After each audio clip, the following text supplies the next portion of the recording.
Mula sa kabisera ng Inglaterra, sa puso ng Britanya, London, UK. London, UK.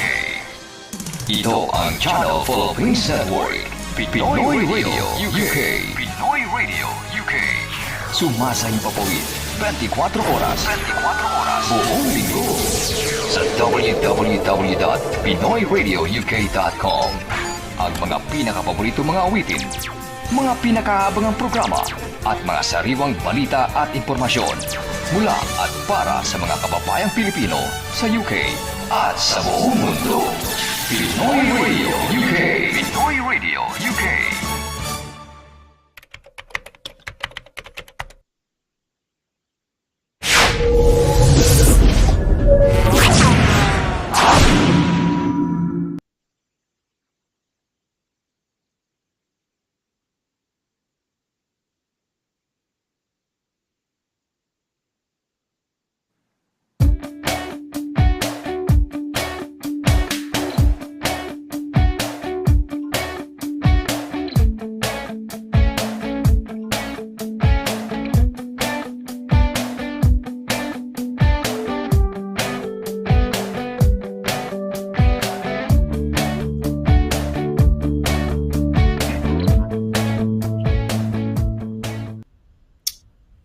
Okay, happy Tuesday ho mga kaibigan. Welcome sa ating program. Magandang gabi ho. Well, 6 o'clock technically, parang evening now. Pero napakaliwanag pa ho rito sa United Kingdom. So, good evening ho or good afternoon ho sa inyong lahat. Welcome ho. Happy Tuesday. It's Legal Advice Corner na naman. No? Every Tuesday ho, ito ang ating programang regular. Every Tuesday ho na inyong napapanood at napapakinggan dito po sa amin. No? Dito po sa Filipino TV Europe. Ako po si SONNY LARAGAN, ang inyong regular na nakakasama every Tuesday. Happy Tuesday. Pero hindi ho tayo ang star of the show. Ang star of the show ho yung ating Brains and Beauty na kababayan na batang-bata hong managing partner po ng isang law firm, ang Deo Volente Solicitors dito po sa United Kingdom. At siya po talagang batang-bata ho, no? And at the helm, siya ho ang nasa taas ho ng maraming mga, kumbaga, tauhan o empleyado sa nasabing law firm. Siguro hindi ko na patatagalin no, dahil it's another exciting night. Pero day, afternoon, evening. Pero teka muna, ang pag-uusapan yata yung myth, no? Paki-flash nga lang direct yung ating para you can tell your friends about it na para malaman ho ninyo yung ating tatalakayin ngayon, yung myth, no? This is something about pakilabas nga direct para mabasa ko lang. Okay. Ayan. Inintay lang natin ho na ma-flash lang ho ni Direct nang sa ganun para mabanggit ko lang, ma-invite kayo na ito ho ang magiging myth or truth or myth na ginagawa ho natin every week na parang educational thing ho na ginagawa natin with Professor, attorney ho pero professor na rin, no? Si Attorney DANNA Quinto. Truth or myth, defamation and cyberbullying, no? Yan ang pag-uusapan ho natin. Meron hong mga nagme-message sa atin ano ba ang gagawin? Ako'y pinahiya ng isang bading, ganyan, no? Pati anak ko sinama na sa panghihiya sa online.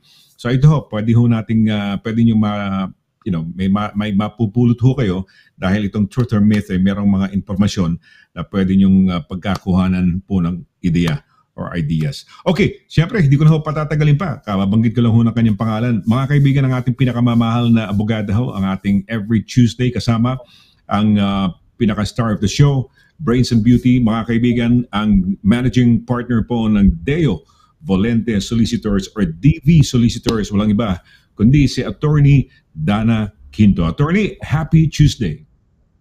Happy Tuesday, Mr. Laragan! Magandang hapon po. Tuloy po kayo. As you can see, bright and very warm Tuesday here. 28 degrees Celsius. Tinitingnan ko yung computer ko.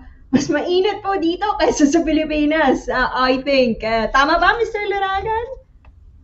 Yes, oo. Nakausap ko si Direk.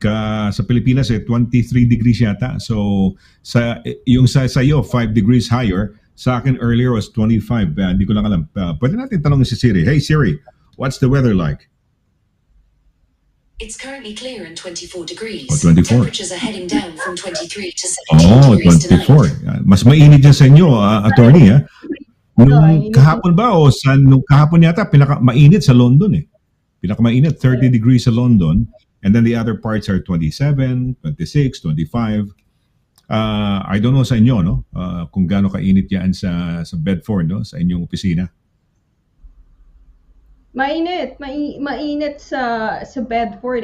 Pero yung strange lang is when I went to work earlier this morning, malamig. Ano mo yung simoy ng autumn na September na.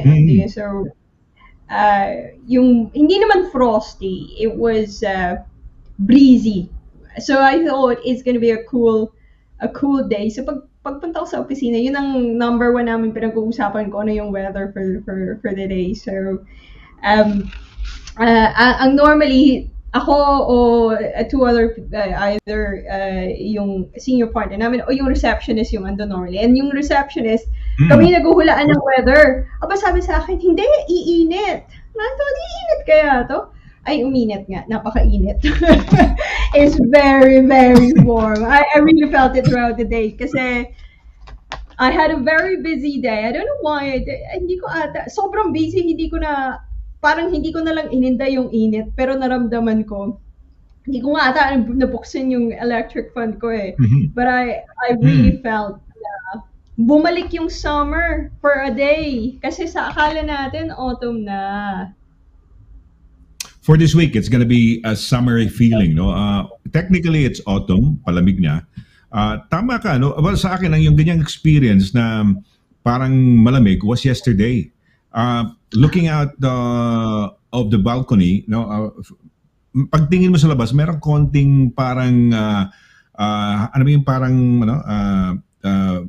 foggy, slight lang. So I was thinking, malamig, medyo malamig. Pero alam mo, it turned out very warm at mainit. In fact, when I had to bring Snooki outside, yung likod ko, ang init eh. Nafe-feel ko yung init ng araw. Pumapaso talaga. Oo. So, which is good, pero parang late na yata. Hindi ganun kamukha ng summer natin na we were expecting a very warm summer. Parang okay, meron, pero bitin eh, di ba? You would love to spend the summer, di ba? Parang bitin eh. I don't know about you. Kumusta ba sa Bedfordshire? Ano bang part ng ang Bedfordshire would be pero malayo ka sa Midlands, no? Hindi pa kayong Midlands sa attorney, no? Hindi pa. Nasa kayo.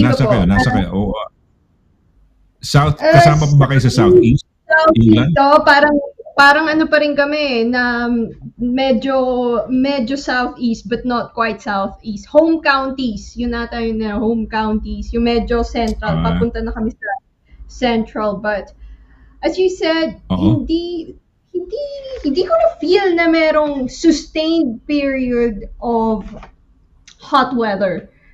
Compared to previous years na meron talaga tayong mainit, alam mo yung sunod-sunod na heat wave yun. That's what I was. Yes. Tapos biglang may hahabol, parang nakalimutan ata, tapos hinabol lang yung 2 araw na summer. Papasok na mga bata, papasok na. I've been seeing my colleagues who were out of the office on annual leave dahil may family. So nakikita mo papasok na, tapos ngayon pag gumanda yung weather. So it's a bit strange for us here. But yeah, back to school sa mga, I'm sure yung mga manunood nating mga Filipino moms and Filipino dads there nandito sa United Kingdom, opening na ng school year either today or tomorrow, or some of them later this week. So iba na naman siguro yung mga scheduling nila dito sa araw-araw nila na routine dito sa atin sa United Kingdom. Kahapon I drive in the morning mga 7, 8 in the morning, go out for a while. Kahapon ma-traffic. Tapos pagtingin ko may mga naka-uniform na. So baka klase na, bumabalik na. Kasi kahapon, nalilibago ako kasi kahapon, Labor Day sa Amerika. So walang pasok ang Amerika. Oo, tayo may pasok, may tayo. Kaya nanibago ko dahil alam ko nang walang pasok sa Amerika. And then when I went out early morning, uy, may traffic may traffic bumper to bumper na konti mga sasakyan. Pala may pasok na. Dahil nakakita na ako ng mga estudyante naka-uniform Naglalakad, mapasok na. So, yeah, balik eskwela na naman, balik traffic na naman. And like you were saying parang hindi ko na-feel yung summer unlike in before. Kasi my first time, I don't know kung nakwento ko in one of our shows na napag-usapan natin, I had my first camping dito sa United Kingdom na hindi ko pa, nakabili ako ng tent for a long time, siguro mga 6-7 years na yung tent ko. First time ko lang nagamit, I think 2 months ago.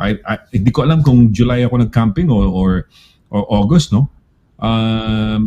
Hindi ko matanda ko, early August or end of July, umuulan sa may Cornwall. So parang hindi ko na-enjoy. Although, sa experience, parang gano'n, first time mag-camping. Pero as a whole, because of the rains, hindi rain rains. Series of rains almost every day, hindi rain Grabe. Baka para kami mga basang sisiw. Ayun ang parating dito sa United Kingdom and talagang napakaulan ng bansang to. I think bonus na sa atin yung magkakaroon ka ng ganitong araw na medyo alam mong mainit, hindi uulan, normally gloomy.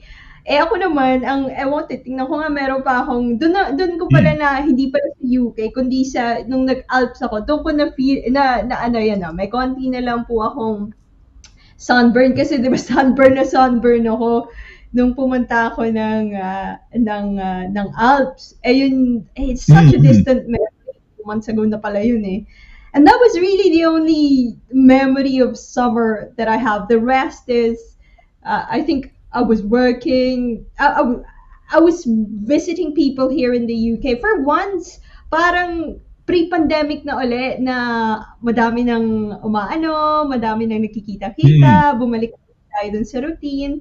So I think that's the reason why it was good to see people. But yun ang ko na doon ko na experience yung heat wave sa Europa instead of here in the UK. It was very warm. It was very, mas malapit ka pa sa araw, nasa tuktok mas lalo maaraw ka, di ba? Mas malalo kang mainitan, di ba? Siguro kung peanut brittle na siguro ako. kung Filipino snack ako, brittle na ako na masyado akong natusta dun sa sa Mont Blanc, di ba? Mountain Blanc, White Mountain, parang gano'n. Around it, rather than on it. I could imagine, parang na-imagine ko, parang wow, sarap nung ngayon, marirealize mo na you probably really enjoyed it dahil comparing it sa weather sa UK na hindi ganun kaganda, hindi consistent, yung ilang araw na nandun ka, may umulan ba? May heavy ulan ba o wala naman? Parang mostly 90% ba ng yung stay, yung holiday, maganda weather? Yes, pretty much. Would you say 90%. Pretty May much? one day lang. Oo. May one day lang na umulan, but the rest, and it was quite nice because it's refreshing. Although, sabi mo nga, pag rains na, pag sequences of rains na, at basang sisiyo ka na, it's not so fun. So, nabasing sisiyo din ako doon. Pero one night lang. So, the rest, na talaga, ang init, talagang tostang-tosta ako hanggang But it was so good because if you stop walking, ay, malamig. Pag hindi ka na nag-exercise, hindi ka na nag-exert ng effort.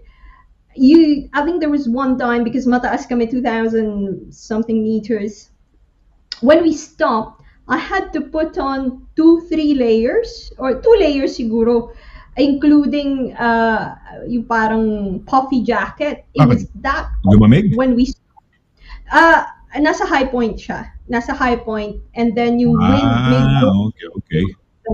May wind na umiikot-ikot doon dahil hindi na siya, kumbaga mataas na siya, na nakukuha niya na yung mga, yung whatever pressure area doon. So it was very cold. And then when you go down, siguro 15 minutes lang, ang init na uli. Tanggal ka na naman ng lahat na layers. Lahat na layers mo. Tapos, tustang-tusta ka na naman.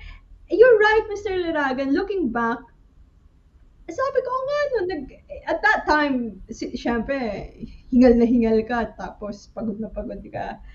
It didn't feel like, as, it was fun, but it was also painful. But then looking back, talagang parang naka-slideshow yung mga bundok sa memory mo. And that's nice. The core memory is what they call it sa internet ngayon. It's really a core memory to remember mountains. What was it pain? What was it? When you say pain, was it because yung backpack mo is getting heavy o ganyan, or was it more of the work, the walk, the length, the number of hours you've been walking, ganun ba ang kasi kumbaga ang ganda sa amin when we try to imagine what you've been through. Wow, ang ganda naman ni attorney, nasa tuktok siya ng France ba? France, Switzerland, Germany ba? Ganun ba? Ano ba sa'yo? France, Switzerland, Germany? Italy. Hindi kasama Italy doon, no? May Italian border. May Italian. Italian. Oo. Yeah. Kasi tatlong bansa ang nakapalibot sa Switzerland. You have Italy on one side, Germany on one side, and France on one side. Kasi landlocked siya, no? So you were mostly in the Italian and the Switzerland, o nag-Germany ba kayo? Walang Germany. So Switzerland, Italy, and Switzerland, France. So yun ang inaano namin. France. Yeah, that's right. Yes. Oh, okay, all right. Oh, that's good. That's good. Nakaka-inggit, no?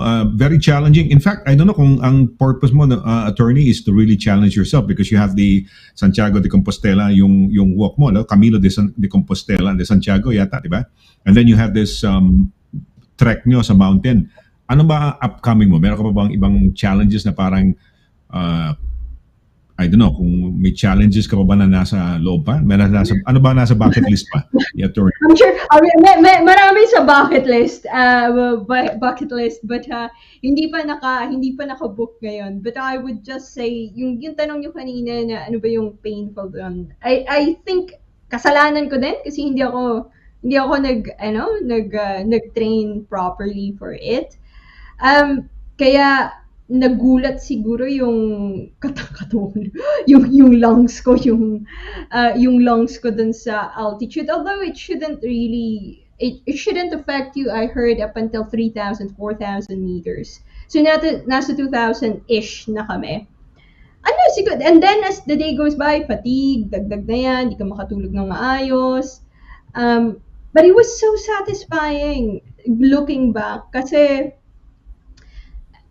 alam mo yung parang akala mo, andun ako sa point na hindi ko talaga alam kung kakayanin ng lungs ko. It was pretty hard. It was very hard. It was parang no?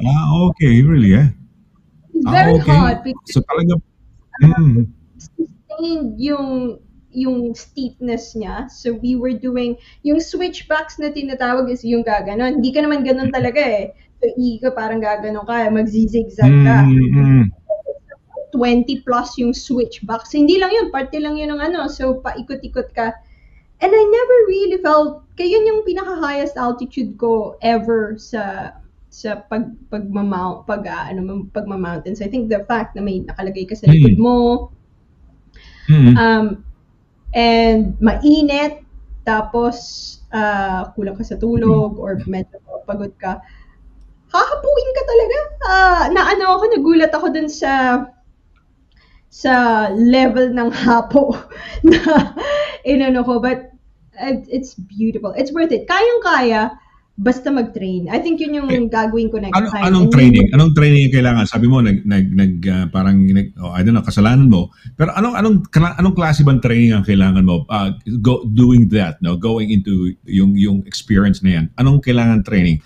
Walking for at least an hour every day, 2 hours every day, or on weekends, ganyan pa. Anong klaseng preparation ang pwede na With para makakope? para makakoop sa mga ganyan, I think you really need to push your cardio. So walking is good for the mileage. So length, you have the duration, the endurance. So medyo kang long walk. Pero meron ka din yung ipupush mo yung lungs mo. So meron kang run or meron kang mga cardio na tataas yung heart rate mo to a certain level. But don't do as what I did. I should have probably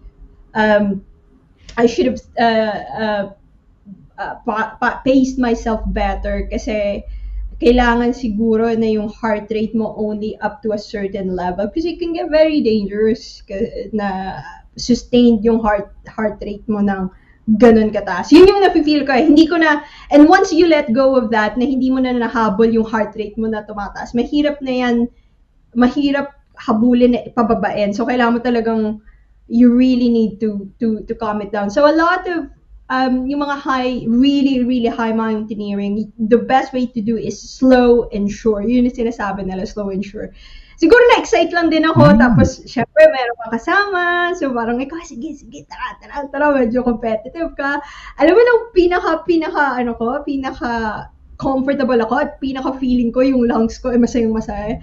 Yung last day na, pagod na kami lahat, and kaming yung nasa middle portion ng team, we got into this beautiful pace. Walang walang nag-uusap, parang almost meditative walk. Papunta dun sa highest point and the most beautiful point of the trip. Slowly, dahan-dahan, and it felt very zen. It felt very much, hindi siya ganun kahirap. Although mahirap siya, pagod na kami. Pero, andun yung balance na hindi parang puputok yung puso mo. So, yun yung siguro yung ko. Slower is better. Keep your heart rate up to a certain level. Consult your doctor kung anong level yun. Kasi may level lang na up to that point, must actually you will not fatigue. Parang optimal, may optimal na. Kahit sa running, they say that you keep your heart rate at this level because if you go for a sprint, unless sprinter ka, obviously 10 seconds lang siguro kailangan mo or 20 seconds. But if you're doing this for 5, 6 hours, 7 hours, you really need to keep your heart rate. Siguro yun ang ko kasi hindi ko na manage yung first 2 days na pace ko. But sana nga sa susunod when we do bigger mountains, yun ang we do better. We learn from kung ano yung eksperimento natin last time and to enjoy it. Yun lang naman mag-enjoy kasi at the end of the day adventure naman yun matuwa ka, masayahan ka, makagala ka, may makita kang ibang lugar. Yun naman lang talagang gusto kong mangyari doon and makabalik ka ng buhay at safe. Most importantly, yun ang importante. So, I do recommend it. You decide. I do recommend it. It's beautiful. It is doable. It's really doable. Ako po, you know, people think, ay, ang athletic mo, Dan. Hindi po talaga ako naturally athletic. I'm really not athletic. Hindi ako naturally sporty na tao. I have intermittent asthma. So, pag hindi ganun ka, naghahabol ako ng hininga kapag hindi ko na-pace yung sarili ko. But saying that, siguro I'm glad that it hasn't stopped me from doing things that I like. And wag mahiya kahit na halimbawa ikaw yung mukhang bata pero ano ka sa middle, hindi ka nasa harap, wala namang problema yun. At least masaya at safe ka. Masaya ka kung saan ka masaya, kung saan ka komportable. Kasi yung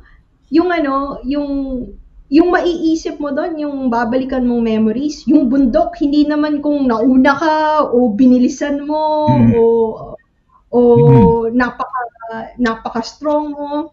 I think at the end of the day, the memory that you'll take from it is kung gaano mo na-absorb yung yung moment na yun, that being present in that moment. So, wag pong matakot sa, wag ma-intimidate dun sa laki ng mga bundok o if everyone's very fit.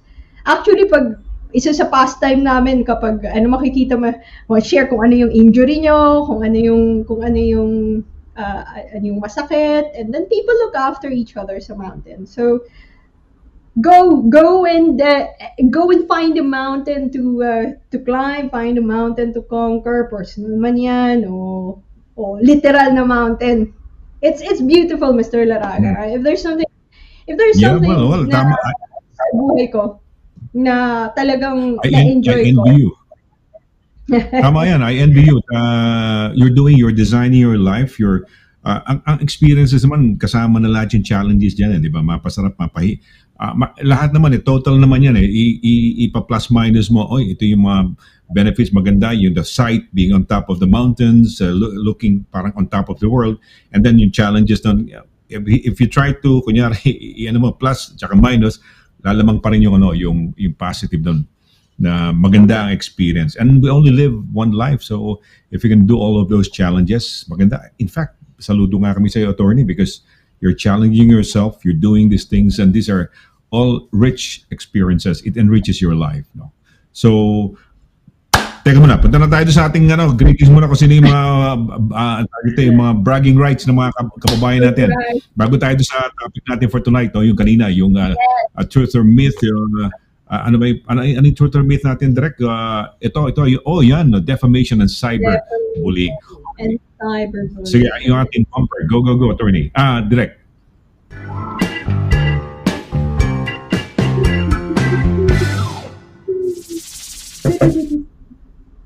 Napaka-catchy Okay, talaga yan. ng banner na yan. Very, very Okay. Parang siya to. Nakaka-beating, Gumagano sa tuwing. Oo, talagang gumagano pa yun. Okay, sino ang unang-una natin? Sino ang first na sa palagay mo? Sino? Kasi na-mention mo siya kanina, yung may baka, yung conditioner. Okay. Kaya I wanna choose Marian Galicia Paner. Sige, tingnan natin. Lumalaban yan, napaka-sumasabay yan. Yes! Oliver, pagka si Oliver nagbe-message, I look forward. Nasa Japan yata si Oliver. Nasa Japan ba? Ngayon nasa Japan. Madami siya. Basahin ko, ha? May kwento. Hello, Attorney Donna, Kuya Sonny, and Direct Pao. We are on our second week of stay in Japan. We marveled the Tokyo city skyline on top of the Skytree Tower and watch the busy populace as they scurry about at the famous scramble crossing from the Shibuya Sky building. We have window shopped till we dropped in the premium Ginza district and grazed the alleys of Ueno for its freshest seafoods and unique delicacies. We have gazed at the fancy lit streets of Akihabara, ogled at the Gundam figures, and played on its retro video arcade game. We have zipped to Hakone Town via the Shinkansen to see Lake Ashi with its volcanic wonders and got lucky enough to see Mount Fujiyama while in a cable car.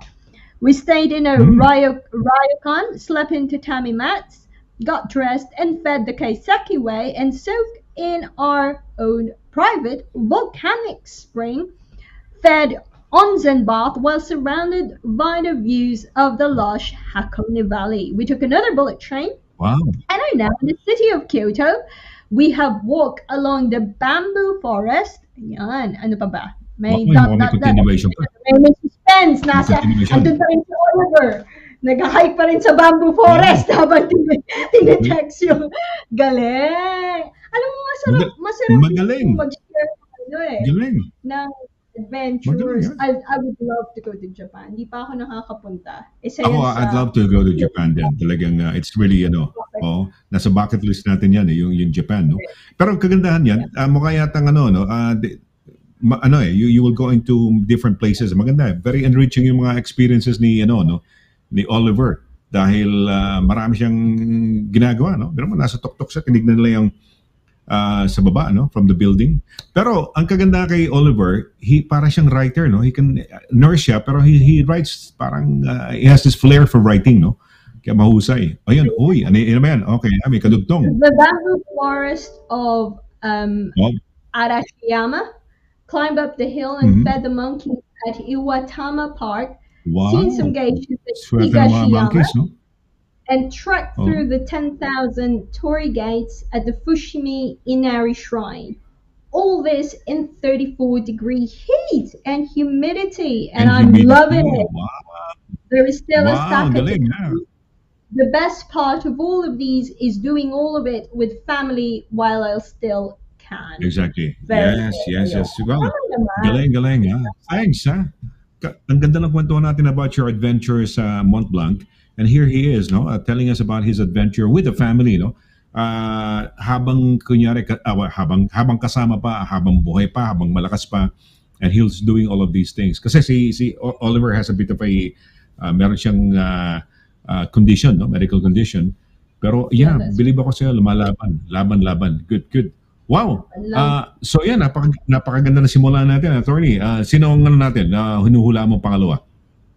Si Marian Galicia Panero. Yeah. Sige, to be fair. Diba? To be fair. Hey! Si Darmin. Hello, Kuya Sonny. Darmin, may apo na ba si Darmin? Darmin, may apo mo ba yung isang bata riyan na lagi mo pinapost? Apo na yata niya, no? Apo niya? Yeah. Oh, mabuhay ka, Darmin, ha? O sige, let's go. Go. Si Darmin, mabuhay, Darmin, ha? Nice to see you. Sige, next, si Marian Galicia Panero pa rin. Hanggang baho. To be fair, talagang siya ang pinili mo. So, sige, pangatawan na natin. Marian Galicia Panero. Hinahanap pa ni Direk. Ayun.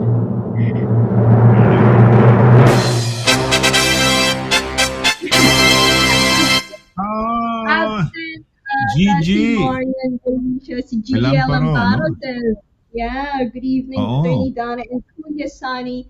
Happy Tuesday, all viewers. God bless. God bless you too, Gigi. God bless. Gigi, ha? Oo. Wala ba ano pangalan to? yung hinulaan ni attorney. JC Glover. Oh, wow. Nakakataba naman ang puso, JC. Nag-blush ako, actually. Hindi lang naman. Ang ganda mo raw, attorney. Ang ganda ni Attorney Dana. Ako na magbabasa, kasi baka sabihin nila parang, di ba, no? So ako na magbabasa, no? Ang ganda mo, Attorney Dana Quinto, no?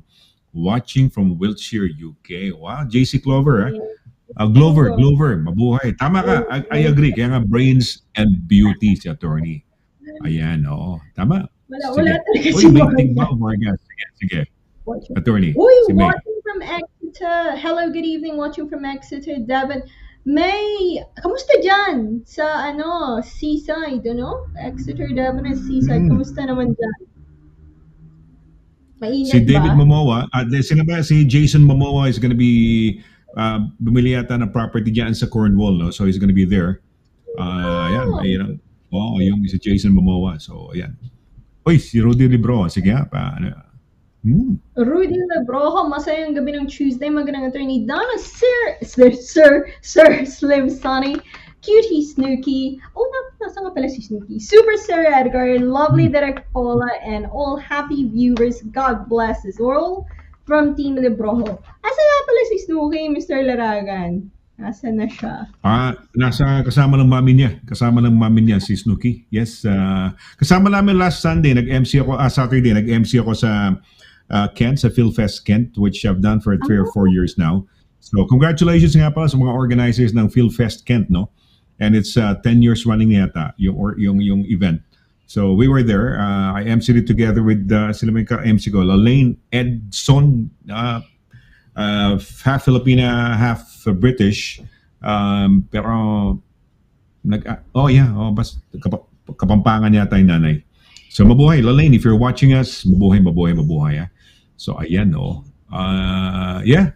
So okay. So yan na muna pagbati natin. So, mamaya na ho yung the rest of the other pagbati ho ninyo. In the meantime, we're gonna have a short break at pagbalik natin yung ating truth or myth, no? Labas mo nga ulit, direct, no? Ito ho yan. Truth or myth, ayan, defamation and cyberbullying. Wag ko kayong aalis, saglit po lamang. Mula doon hanggang ngayon, serbisyong mapagkakatiwalaan, serbisyong maaasahan pagdating sa inyong mga padalang balikbayan boxes. Dito ka na sa Forex Cargo. Sa presyong kayang-kaya ng bulsa, sigurado ka pa sa inyong padala. Forex Cargo. Dahil kailangan makarating. Call 0208-813-7064. O, ano pang inaantay niyo mga kabayan? Tayo na sa Forex Cargo.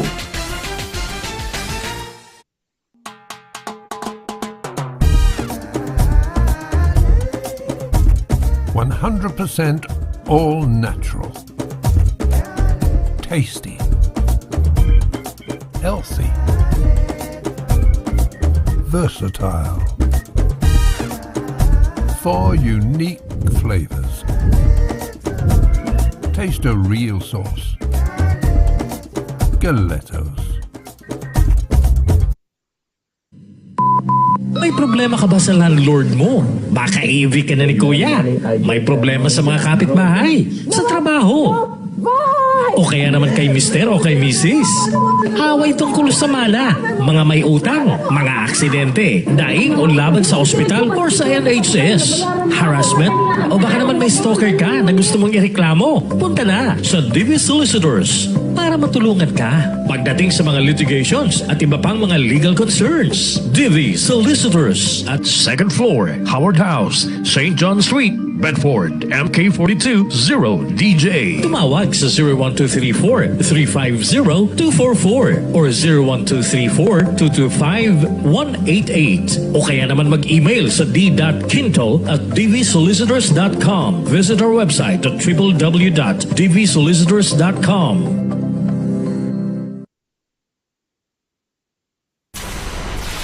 Mula sa kabisera ng Inglaterra, sa puso ng Britanya, London, UK. London, UK. Ito ang Channel Philippines Network, Pinoy Radio UK. Pinoy Radio UK. Sumasayang papawid 24 oras. 24 oras. Buong linggo. Sa www.pinoyradiouk.com. Ang mga pinakapaborito mga awitin, mga pinakaabangang programa, at mga sariwang balita at impormasyon mula at para sa mga kababayang Pilipino sa UK at sa buong mundo. Pinoy Radio UK. Pinoy Radio UK.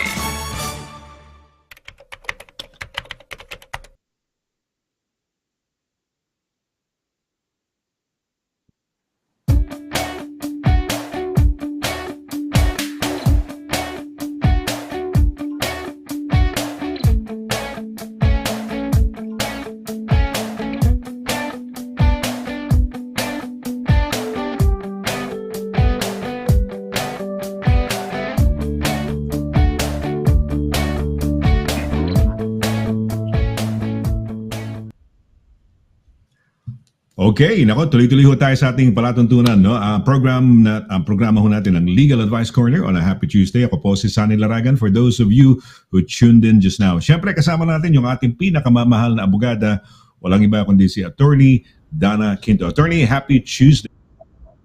Happy Summery Tuesday sa ating mga kababayan. Yep. Welcome back. Kasing init po kami ng Pilipinas dito ngayon. At Mainit? kasing init din ang ating Mas mainit ba quiz. sa Pilipinas? Yes, kasing init ng Pilipinas. Kasing init ang Sige. ating truth or myth ngayong gabi, ngayong hapon. Dahil gabi. ating Hapon. Maraming nagtatanong sa'yo nito, maraming nagtatanong din sa akin nito eh. Defamation and cyberbullying. Although it's just generic, ito yung mga what I found interesting na mga statements, which you will guess once again, kuha ng papel, kuha ng resibo, kuha ng scratch paper or notes man sa iPhone, bawal mag-cheat. Wala ko. And we will check kung ano ba ang ating knowledge sa defamation and cyberbullying. And dadagdagan pa natin later on kasi magbibigay ako ng explanation kung bakit truth or bakit myth yung isang statement. Same mechanic since January this year. So without further ado, the first statement is, to be defamatory, the statement must have been published, must have been false, and must have caused or intended to cause others to think worse of the subject. Truth or myth? So para daw maging defamatory dito sa UK, the statement must have been published. Dapat daw na-publish, dapat false, dapat may intention or it had caused others to think worse of the subject of that statement. Truth or myth? Number 2, defamation can be classed as slander or libel depending on how the statement was conveyed or published. Truth or myth? Number 3, you have 3 years to sue someone for a defamatory statement or else you will be statute barred or bawal ka na mag-start ng proceedings. That's what we call prescription period. So, 3 taon daw ang prescription period ng defamation claim or else tapos na, bawal na, ending na, expiration na, hindi ka na pwedeng magkaso or mag-sue ng individual or organization. Number 4, fair comment or an honest opinion is a defense to defamation. So pag sinabi mo daw, no, comment, opinion ko naman yun, it's a fair comment or an honest opinion, that could be a depensa. Pag ikaw naman ang ina-allege na nagbigay ng defamatory statement. Number 5, Ryan Reynolds' privilege is a defense in defamation which could be raised where it was clear that the journalist had a duty to publish an allegation even if it turned out to be wrong. So meron daw ditong defense dito sa UK na defamation which is called the Ryan Reynolds privilege, which could be raised where it is clear that the journalist had a duty to publish, meron siyang duty, public duty daw, to publish that allegation kahit pa mali yun. Totoo ba yan? O haka-haka lang? That's number 5. If you're just joining us, ganun pa rin po ang mechanics. Kuha ng papel, kuha ng scratch paper. I'm gonna give 10 statements and you're going to guess or make an informed or educated guess kung truth ba or myth ang statement na yon. And the topic this week is defamation or cyberbullying. Number 6, the rule is that no civil suit, so civil, the criminal, can be pursued against the person in respect of words spoken in court, even if they are untrue and malicious. This also applies to complaints to police. So, di ka daw pwedeng magkaso ng sibil against sa tao na nagbigay ng statements sa court, even if they are untrue or malicious, and even with complaints to police. Is it truth or myth? Number 7, a false and defamatory statement posted on Twitter or in a blog is not immune from legal action. Is that truth or myth?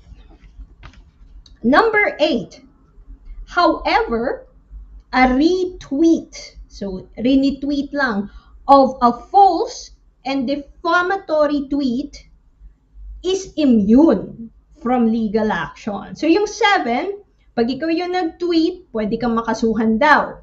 Yung totoo ba yan or myth?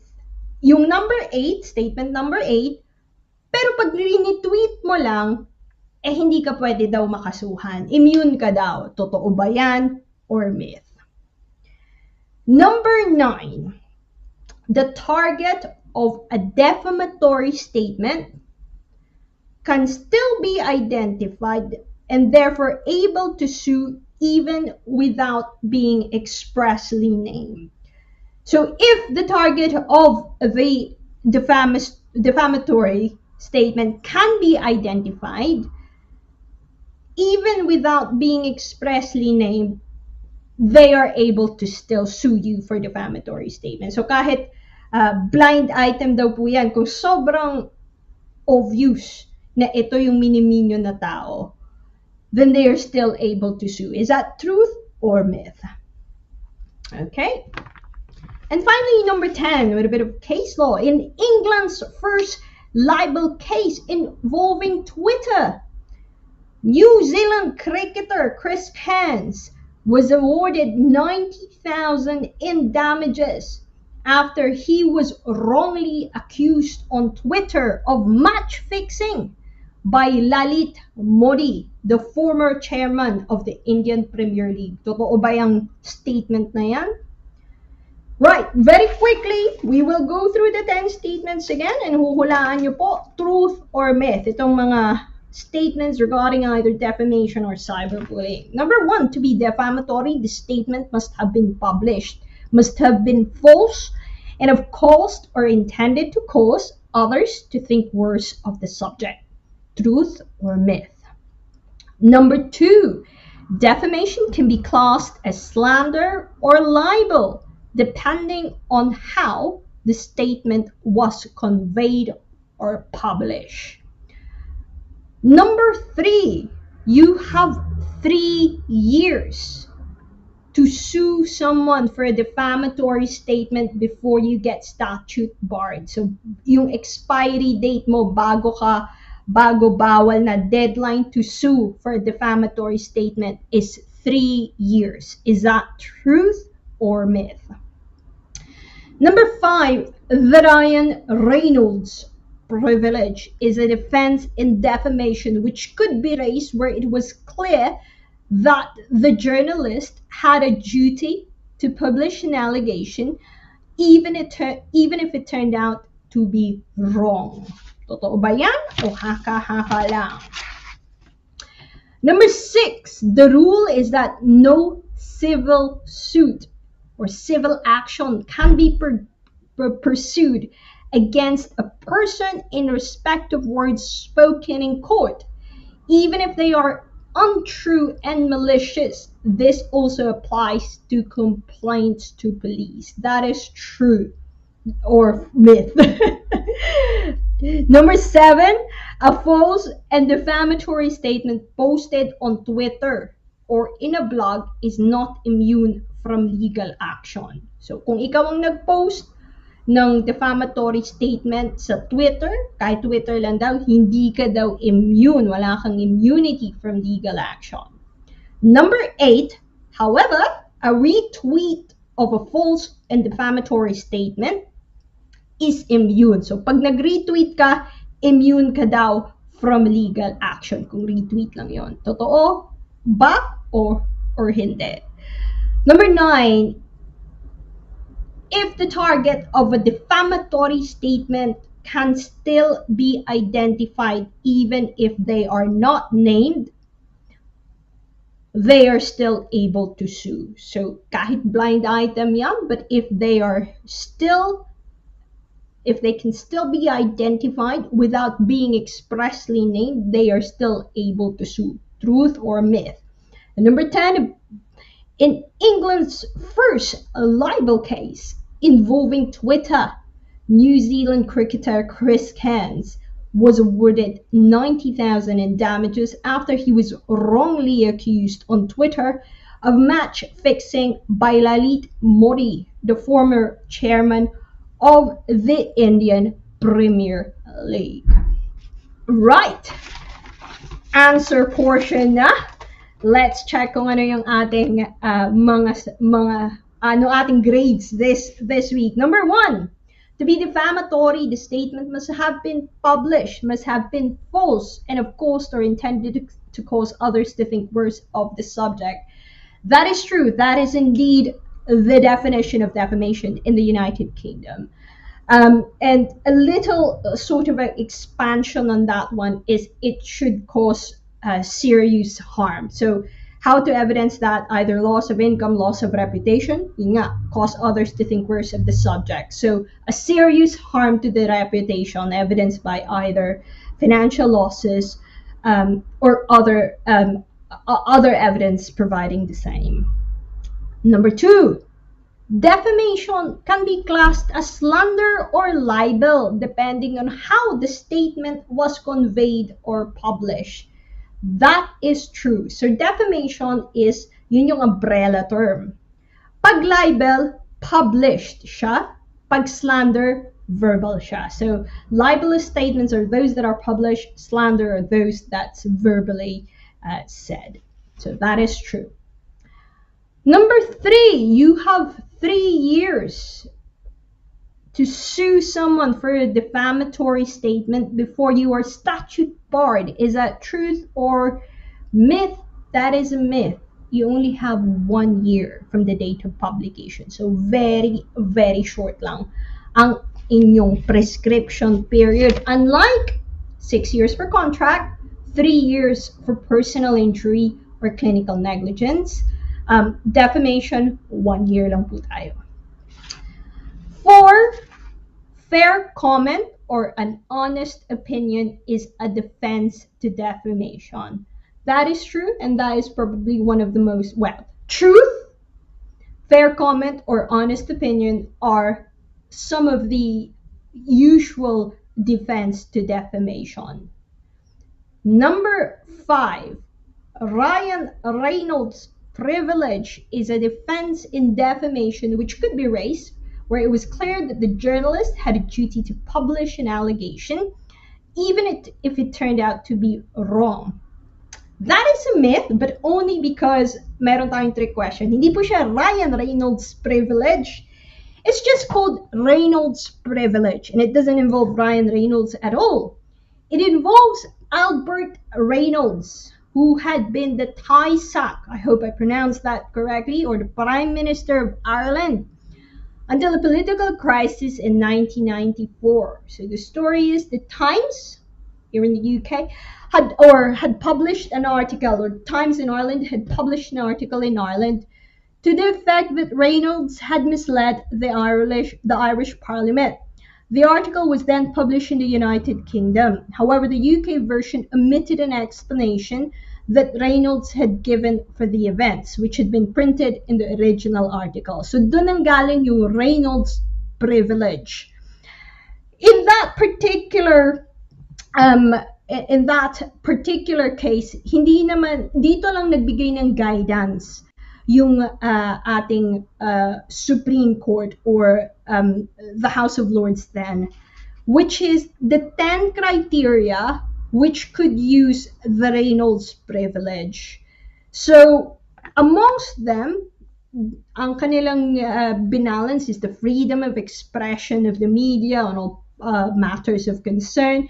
So they say that depending on the circumstances, the matters to be taken into account. I'll just going to go through it very quickly. So seriousness of allegation, the more serious the charge, the more the public is misinformed and the individual is harmed if the allegation is not true. So they will look at that kung gaano ba kaseryoso yung kailangan talaga ning i-report kahit na it turns out to be untrue. So the nature of the information as well, and to the extent to which the matter is a source of public concern, kung talagang pang-public interest ba yan, a public concern, the source of the information, they have to look at that as well. Kung gagamitin nila yung depensa na yan, yung Reynolds privilege or the Reynolds defense, they have to show the source of information. Some informants have no direct knowledge of the events. Some are paid for their stories, so that's what the guidance says. Number 4, steps to take to verify the information. Number 5, the status of information. Number 6, the urgency of the matter. Baka kailangan na talaga malaman ng publiko, kaya kailangan talaga ngayon na sabihin ng journalist kahit probably hindi pa hinog ang kanilang pag-fact check. So yun ang inaano. Number 7, whether comment was sought from the plaintiff. Kung tinry nilang hinga ng komento o feedback yung kanilang yung subject matter ng news. Number 8, whether the article contained the gist of the plaintiff's side of the story. Number 9, the tone of the article. A newspaper can raise queries or call for an investigation. It need not adopt allegation as statement of fact. So sometimes, could it be better na sasabihin mo lang, oh, this is a food for thought. Can we investigate this? And number 10, the circumstances of the publication, including the timing. So, ang gist po niyan is Reynolds' privilege can be used just coming from that particular case. But binigyan tayo ng guidance ng Supreme Court, the highest court in the land in the UK, kung kailan, ano yung iti-take into consideration nila, kung titingnan nila yung depensa na to, which is what we call a qualified privilege. So meron lang situation na pwedeng mag-apply ang depensa na yan, not all the time, and sometimes most of the time hindi yan nagwo-work if may malice na involved, if may, the steps they've taken into account hindi enough according to the guidance provided by the House of Lords. But that is a myth dahil hindi po Ryan Reynolds ang pangalan, just Reynolds' privilege. Number 6, the rule is that no civil suit can be pursued against a person in respect of words spoken in court, even if they are untrue and malicious. And this also applies to complaints to police. Nakikinig kayo kanina, muntik na ako madulas. That is true. That is what we call absolute privilege. This may sound a bit strange. Kasi sasabihin, may paano yun? Paano kung nagsinungaling siya? I mean, separate naman po yun. We're talking about civil na kaso. Iba naman yung contempt of court or the court can in itself have its own discretion. May mga criminal proceedings yan. But this is just purely talking about defamation. In defamation parlance, this is what we call a category of absolute privilege. The courts have held that it applies not only to evidence given on stand, but also words set outside of court as part of investigation of crime, including complaints to the police. So, a sample case without breaking confidentiality is there's a sexual assault allegation, pumunta sa police. So, hindi naman sinabi kumari hindi naman sinabi sa hindi pinublish, but dun lang sa police. Tatanong ng kliyente, sabi ng kliyente, absolutely deny it, hindi yan tama, not right, it didn't happen. And they ask a lawyer, can I sue them for defamation? The answer is no, because of this absolute privilege. Obviously, the reason may public policy na reason po yan, para daw hindi matakot magsumbong ang mga tao sa mga regulatory authority so that they're in court, it's not hanging above their head, the suit of a civil suit of a defamation. Dahil sometimes, some people would have the resources. Sasabihin nila defamation, pero hindi naman pala defamation, and they would threaten to sue these witnesses, to sue complainants of defamation for going to the police. Hindi natin alam kung sino yung nagsasabi ng totoo. So the court says, look, kung may susumbo ka sa police, sumbong mo. Hindi natin pwedeng takutin ng defamation claim yan. So one question that we've been asked to advise in some cases where can we sue them for complaining to the police about a certain case. Iba naman po yung kapag hindi na patuloy na, so may abuse of the court process na. So that's a separate naman. Halimbawa, 5 o 10 beses na nagsusumbong sa police. It could potentially be a harassment case, but that's separate. So it's a case-to-case basis. Pero the fact na, if you're asking me directly, somebody went to the police, nagsumbong, sabi, sexual harassment daw, hindi po totoo, and pwede ba silang kasuhan ng defamation? No, because of the absolute privilege that follows that particular statement or reporting done to an investigative body. Number 7, a false and defamatory statement posted on Twitter or in a blog is not immune from legal action. That is true. So if a tweet or blog post is defamatory, just because Twitter sila at hindi sila nandun sa formal publication of the Times or the Daily Mail, it still be and if it cannot be defended, if it's defamatory and true cannot be defended, the maker of the statement can be liable for defamation and for damages. So be very careful. So pag nag-tweet ka at hindi defamatory yan, wala kang yung mga privilege na Reynolds privilege na defense, wala kang absolute privilege na defense, wala kang honest opinion defense, wala kang hindi totoo and may malice talaga, that could be defamatory. Kahit Twitter yan, kahit Twitter lang yan. Number 8, a retweet of a false and defamatory tweet is immune from legal action. Kung retweet ba, immune ka? That is a myth. False yan. Pag retweet ka, kahit retweet lang yan, liable ka pa rin. Pag defamatory yan, untrue, can't be defended because it amounts to a further publication. So every time nire-retweet mo yan, further publication yan. And the person who retweets that material could be responsible and is responsible for the content of that retweet. So kahit yung retweet, reshare, repost lang po, ingat-ingat po tayo, fact-check po tayo kasi potentially pwede po tayo dyang makasuhan. Number 9, the target of a defamatory statement can, if they are identified, even if they were not expressly named, can still able to sue. That is true. So minsan, sabi mo, hindi naman kita pinangalanan, but it's so quite clear there who they're referring to. Yes, it is still possible to be sued for defamation. So hindi naman po pwede na ganun lang din na kunwari lang blind item nyo pero actually super obvious who we're referring to. Pwede pa rin po tayo dyang makasuhan.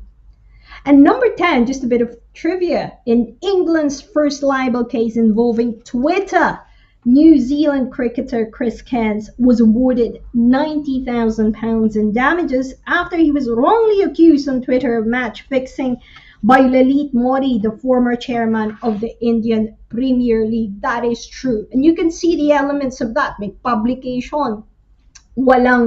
Siguro it was held na wala naman talagang hindi naman untrue, hindi naman honest opinion, inimbestagahan, walang depensa.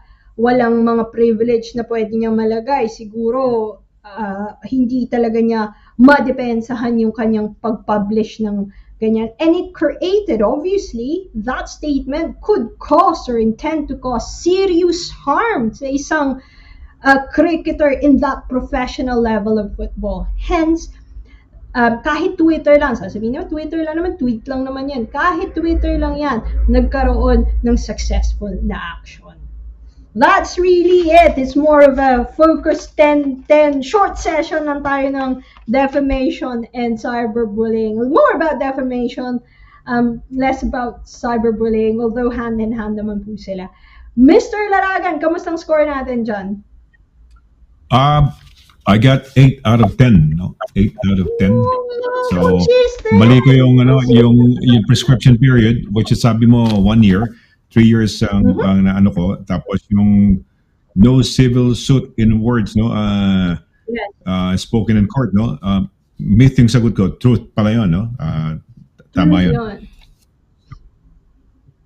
Ano yun?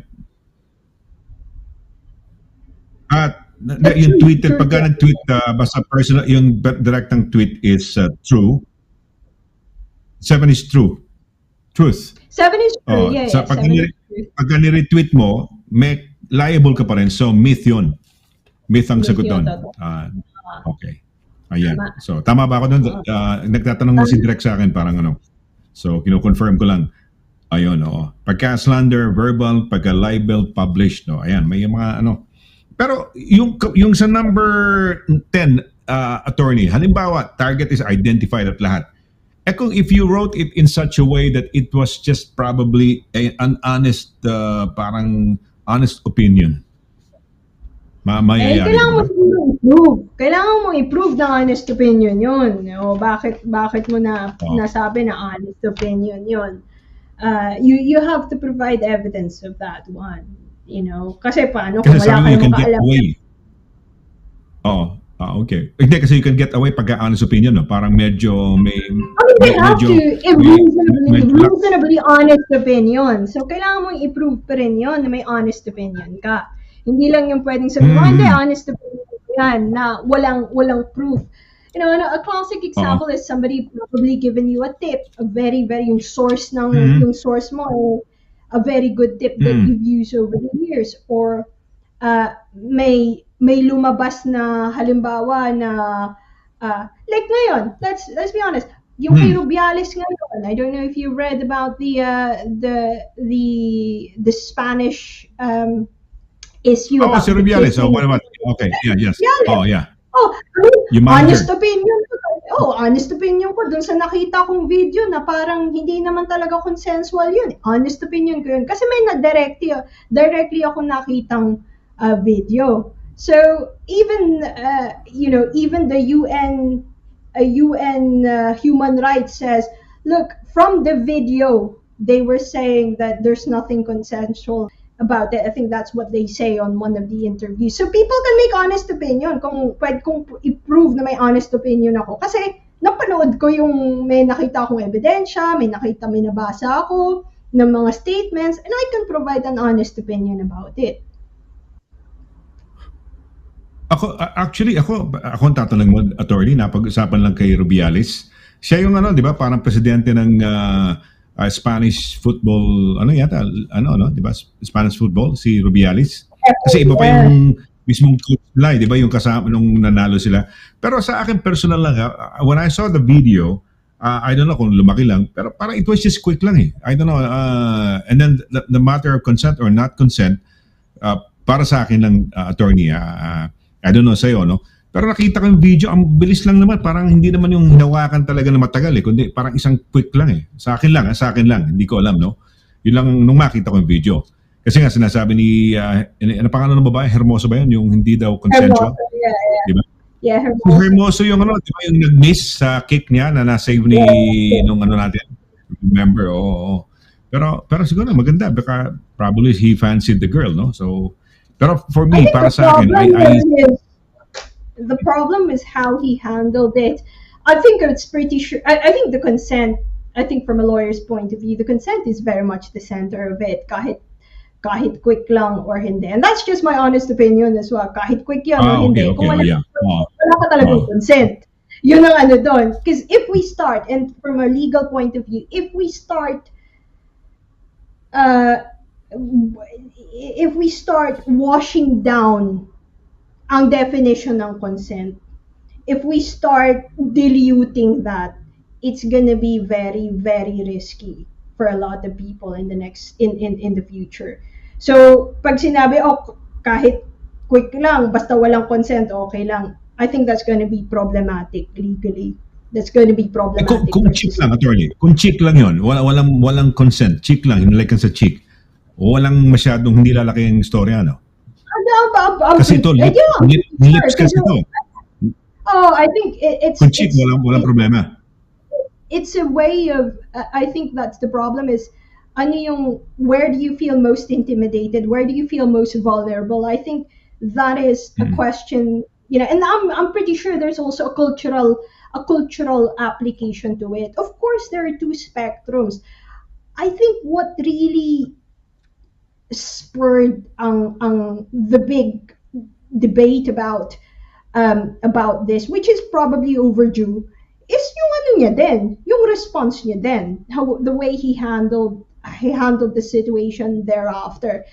I don't know if you know, may problema na yung team niya sa management nila even before the World Cup. I don't know if that's so. A lot of 15 players threatened not to play for the World Cup because of the way the management, the senior management, has handled the Spain's women's team. So hindi yun. This is against a backdrop na, you know, probably this is the last straw for that team. Na what we were reading from their communications, from their publications, is there is a not very nice environment in there, and this is one of the symptoms of that environment. So I think what they're saying is it goes deeper than that event. It was more of, this is indicative of how that management will overpower the players, how toxic. I think they use the word toxic. So I think that's how we got here. I think it's not just because of that, but because of a lot of responses after that, to be honest, again, an honest opinion from me, unpalatable. You know, it's not entirely commendable. And I think just hours ago, the Spanish FA apologized for the Rubiales behavior, and Vilda has been sacked a few years ago. So yung coach nila, no fire na, and the Spanish FA issued an apology a few hours ago. Ay, yung coach na nagpanalo sa kanila? Nasak na yun? I think he sided with Rubiales yata. Parang nasak na siya. Okay. He's been sacked a few hours ago. I mean, that's the reason why nag-strike na yung mga players, nag-strike na, I mean, even the Spain's national team, men's national team, has spoken yesterday about it. I think Vilda parang against the sacking, against the sacking of the manager. No, not against the sacking. No, they were for. Okay. They were supporting unequivocally. Jenny Pero kasi parang nabasa ko kasi he was supporting also the yung presidente nila si Rubiales yata, di ba? Parang he was more or less Vilda tumalikod na siya eh. Tumiwalas na siya last week, but then he's always I think there was a separate Vilda issue even before World Cup. Whether or not this is the last straw. Pero he's been fired a few hours ago. The latest is that the Spanish FA has now issued an apology on behalf of Luis Rubiales' unacceptable behavior. It's sparking a lot of debate. May mga points to note from each side. I think my personal opinion is probably quite obvious by my comments earlier. But I think at the end of the day, ang dapat na, if we think, I think from a lawyer's point of view, if we should move forward in terms of protecting and making sure that people understand the concept of consent.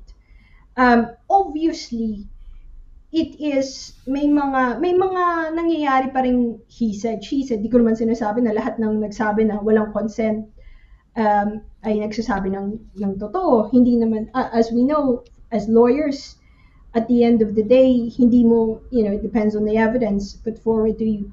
But it cannot, we have to start from that. We really have to start from that starting point. That should be, at least walang magiging problema kung may consent na mismo. Nung nagpaalam ka at klarong nagpaalam ka. From what I see on the video, hindi naman klaro eh. But that's just my honest opinion from what I saw from the video. Okay, all right. Attorney, bago natin yung baka may mga magbibigay ng results. Ako, I got 8 out of 10. No? So, dalawang mali ko. So Oliver Fernandez, okay. Ano rin to eh, parang case of attorney eh. Oo, parang case to ng how do you call this? Parang pag nanood ka ng The Chaser, ano pa ba yun? Chaser? Yung merong Chaser ba ang pangalan nun? Chaser? Napanood mo na ba yan? Parang hinahabol ka ng ano. Hindi. Hindi, it's a quiz program na meron kayong team na 4 o 5, 4 kayo. Tapos pag bawat tamang sagot niyo may 1,000 kayo. Tapos i-add yun. Tapos yun ang ilalaban ninyo. Meron kayong chaser, meron kayong chaser. It's a program, the chaser or the chaser, parang ganun. Channel ITV3 yata. Anyway, yun, ganun yung ba, hinuhulaan lang nila. Hinuhulaan lang dahil nga hindi rin nila sigurado. Ito, marami tayong, although yung, alam ko, trick question yung kay Ryan Reynolds. Kasi si Ryan Reynolds yung artista yan, di ba? Yung artista. So, yung may qualified privilege. So, okay yan, no?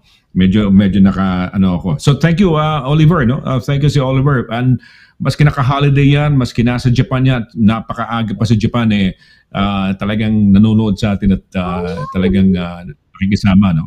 So good. Mabuhay ka. We salute you, ha. I always look forward to a post or a reply from you dahil ang sarap basahin ng mga post ni Oliver kasi may kwento eh. Oy, si Ma'am Cora, yan. Dito ko. Oh. Wow, si Ma'am Cora. At least dito honest yan. No? Maganda yung mga honest na katuwaan lang naman to, which is good, no? Because with mistakes, you know the right answer na next time, more or less, di ba? And more of that, then makakabisado ninyo. Meron pa ba tayong direct ng mga reaction ng... Nagbigay ng kanilang... May question ako bago tayo magtapos, attorney, no? Sa pagka nag-tweet, kunyari ako, tulinit ko, no? Malandi si ganyan, kunyari, mayabang or whatever, inihiya ko, liable ako, di ba? Ngayon, kunyari, hindi ko naman kaibigan si Direk. Kunyari, ganito lang siguro, merong isang tweet na parang, libelous. Okay? Si Direk, nakita lang, siyempre, let's just say may Twitter siya, tapos nakita niya yung feed, niretweet niya, liable ba siya? Maski hindi siya masyadong, kumaga, Spanish na something, may tweet in relation to, very libelous, nabasa ni Direk na Pilipina, wala namang siguro, niretweet niya, liable ba? Yes. Pwede ba siyang habulin? Oo. Pwedeng habulin yun. Kasi technically publication. Niretweet di ba? Pero maski... Oo. Fact check tayo bago tayo so maski maski internationally, maski very pagka tipong libelous yan, check din tayo, ganun ba? Kasi pagka tayo wala lang kaalam-alam tayo, kalang lang natin, bigla natin shinare, ayun, patay na, retweet natin. Pwede tayo mayari. Pwede tayo mayari. Delikado. Direk, huwag mo masyadong i-retweet yung mga pag may kaaway si Egay Dagay, ha? Yung mga kaaway ni Egay Dagay, huwag mo i-retweet yung...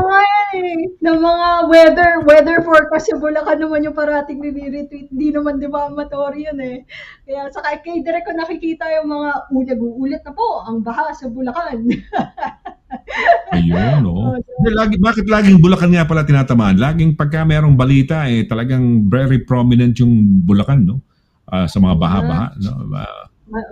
Napaka-prominent kasi doon yata tayo nagpapakawala ng tubig eh. Shoutout sa mga kamag-anak. Ingat-ingat kayo, ha? Mag-ingat po kayo. Yung mga kababayan natin sa Pilipinas, ingat-ingat ho kayo, no? We would like you to be safe and So, ayan, maganda na naman 'tong ating napag-usapan, attorney, at yung mga yung reminder pag may ni-retweet nyo yung mga palpak o maski hindi lang retweeting, maski sa Facebook lang, di ba, attorney? Shinare mo? Paparay mo lang yun. Upo. Yung gano'n. Para hindi rin kumalat yung hindi tamang balita. Kasi minsan, meron nung dati, naalala niyo po yun, and may he rest in peace si Sir Mike Enriquez. Dati, si Mike, buhay pa siya noon last year. Kumalat na, napatay na siya di ba? Yun ang may umiikot noon. Kaya nung may nakita ako na patay na, lalo na pag ganyan, nag-check talaga ako ng kung kung totoo yung bago natin i-reshare or bago tayo magsabi sa ibang tao. Kasi that happened lalo na sa Pilipinos, medyo may mga pinapatay tayo minsan, hindi pa pala patay eh. So, tapos na-retweet na ng buong, na-reshare na ng kalahating milyon na tao, tapos kawawa naman yung pamilya, kawawa naman yung mga tao, di ba, na emotional, na yung ibang tao, tapos, po tayo, responsible use of social media. Kung may responsible journalism, may responsible use of social media po tayo. Check din po tayo. Hindi dahil reshare yan, hindi naman po ibig sabihin, nag-delegate na tayo ng responsibility sa ibang tao ng ating ng fact-checking. Alam mo, maswerte ako because I had the chance to work with Mike, no? O nakasama, nakakausap lagi back in the mid-80s, no? Wow. Dahil nung kami magkakasama nila Mel Chanco, nila Bobby Guanzon sa DJXL, no?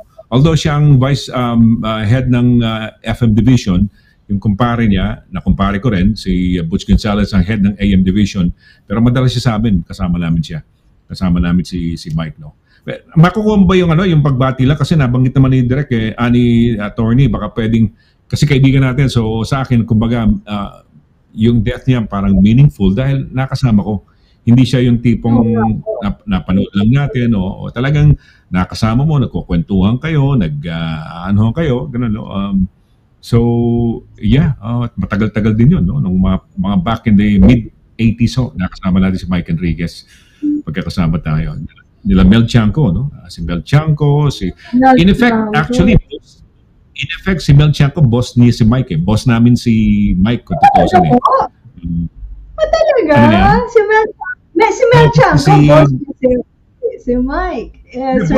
Boss namin kasi kami, sila ang mga head ng Radio Mindanao Network, So si Mike ang FM Division Manager, head ng FM Division, si Butch Gonzalez. Sa DZXL, ang mga staff noon, si Mel Chanco, Bobby Guanzon, Fiorel Salvo, sino pa ba mga, Giovanni Calvo, hindi mo na siguro narinig yun, but he was a very controversial, very famous na showbiz writer, reporter nung araw, writer o columnist. Talagang mabenta ang People's Journal, People's Tonight nung araw sa Pilipinas. Kasi very controversial. Naalala ko People's Tonight, yeah. Ayan. Yeah, merong isang sikat back in the 80s na napaka-malakas ang benta ng diaryo niya because of si Giovanni Calvo, who would come up with mga pasabog niya, yung mga expose niya na mga showbiz. So, nakasama naman siya. At naging kaibigan ko yon si Giovanni Calvo, na nakakatuwa naman. Andiyan ba, mailalabas mo ba, Direk? Parang lang natin, parang pagpugay lang natin kay Mike dahil nabanggit ni attorney, no? Sige, bago tayo magpaalam, sige, Direk, pakilabas. Mabuhay po kayo, mga nakikinig sa Pinoy Radio UK sa pangunguna ni SONNY LARAGAN. Ay, mabuhay. At more power at more success po sa inyo. Huwag niyo silang tatantanan! Salamat, Mike. May he rest in peace, Sigma. Yes, so icon yan. Actually, hindi ganyan ang boses ni Mike. Ang boss ni Mike, this is Baby Michael on your radio. Well, WKC-FM. Ganun, no? Ano yan Englishero yan. Kasi nung panahon nung araw, napanood ko nga yung interview ni Empoy Marquez yata, yung nagkaroon ng pelikulang Kita-Kita, na kumita ng puhunang 10 million, kumita ng 320 million. Wow. Talaga. Tapos ano pa yun? Have you heard of that film? Kita-Kita. Ganun, no? Empoy Marquez at saka si Alessandra Rossi. Si De Rossi, from a puhunan of 10 million to a profit or yung box office na 320 plus million. First time yun, no? Yung ganun ka independent film. Spring Films by Piolo Pascual, nakalimutan ko na, tatlo silang magkaka-negosyo ron. But yeah, very yun. So si Empoy, sabi ni Corina, kasi gusto daw niya maging DJ, nag-aral ng Mascom. Sabi ni Corina, mga Inglesero nung panahon na yun Tama naman, kasi nung panahon na yun, FM, AM, na mga English yung mga music programs nung araw. So nakakatuwa. So yeah, attorney, maraming salamat sa iyo ha. You've been very wonderful. Baka meron ka mga shoutouts, anything you'd like to say at, to let them know how to get in touch with you if ever they need your services, no? Go right ahead, attorney. Yes, shoutout lang kasi napag-usapan natin yung mga taga Bulacan. So shoutout sa mga pinsan, tito, tita, mga kamag-anak ko po sa Bulacan. And si Direk din. So ingat po lagi kasi napapanood ko kay Direk yung weather update eh. So ingat-ingat po tayo doon parate. If you wanna send over an inquiry or have a consultation, email po kayo danna.quinto@dbsolicitors.com or call me at 01234-225-188. So email danna.quinto@dbsolicitors.com or call me at 01234-225-188. Again, thank you everyone sa pag-participate dito sa ating quiz show every Tuesday at sana masaya pa rin po kayong natututo, dagdag kaalaman every week. Thank you so much for tuning in. Wow, thank you very much, attorney. Maraming salamat as always, no. May natututunan tayo. And we want to thank you for all of this information, legal information that you're giving us. Okay, well, I guess it's time for us to say goodbye, no. Maraming salamat to, no, sa inyong lahat na nakinig sa ating programa. Thank you very much for being a part of this show. We'll do it again next Tuesday, no, para sa isang namang edition ng Legal Advice Corner with attorney and Professor Danna Quinto. Ayan. So, ingat ho yung mga taga Bulacan, ha? So, till next Tuesday, this is Sonny Laragan here saying thank you, take care, God bless, and good night. Bye. Good night. Bye-bye. Good night. Good night, attorney.